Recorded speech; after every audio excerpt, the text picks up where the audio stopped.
going to go out at 10 o'clock this evening. I've got Liza Mulholland.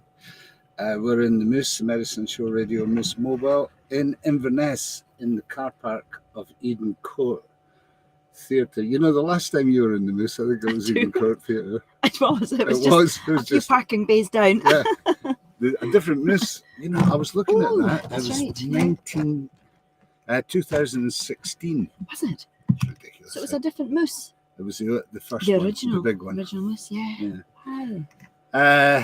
The first year of this adventure, really. So that's how long? 7 years. Yes. 7 years. But we've seen you since then. Yes. You've got loads of things going on. Always have, but I'm particularly interested in the wake of the I've been practicing this as well. Metagama. That's right. Yeah. What does Metagama mean? And then we'll get into the story behind it. So the word Metagama is actually an American, Native American word, and it's a place. It's a place name, Metagama, and it means, I'm not sure which Native American language it is or what tribe. Can't remember just offhand, but it's a place name, and it means where the waters meet, or where the rivers meet. Oh, so it's a confluence. A confluence, that's the word. Good word. It's a good word. It is. And there is a place in Ontario, Canada, called Metagama. All right. And it's still there to this day. It's a very rural scatter of little houses. It's on a railway line. Yeah. So the railway line was built and owned by the Canadian Pacific Railway. Yeah.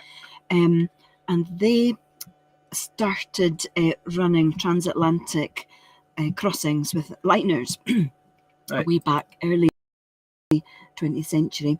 And oh gosh, sorry. Sorry. Thank you very much. Sorry. Just ask one of our helpers for that for us. One of the runners. Oh, the talking and singing. Sorry. Yeah, you're in rehearsal. We're going to talk about that. The Wake of the Metagama is a production which is happening now. The story of which is to me as a fellow Stravager, and I know you like to wander as well.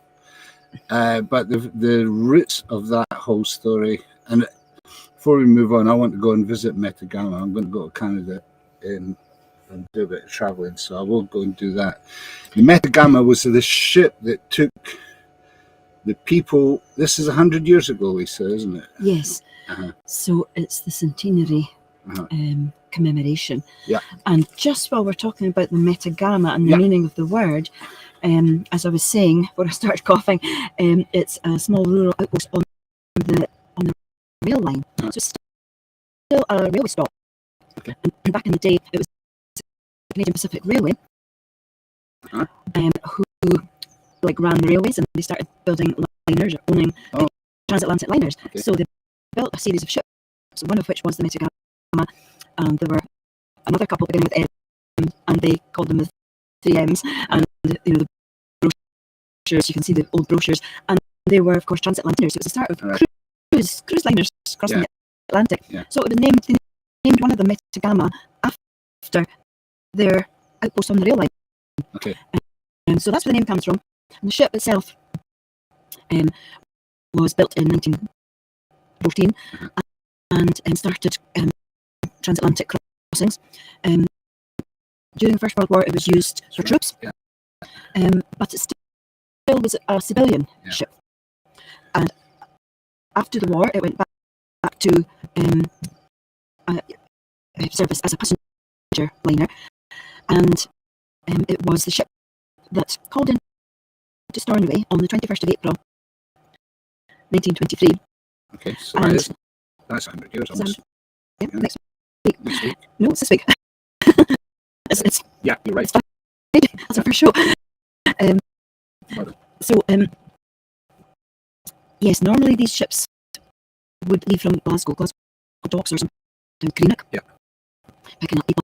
Of course, during the 20s, there were hundreds of thousands of people, millions even, leaving from all of Europe, and a lot of them were leaving from Glasgow and Greenock.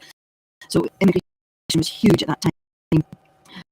As I say, normally the ships would go direct to Canada from Glasgow. On this occasion, there was what was called an assisted passage scheme devised between the British government and the Ontario government, whereby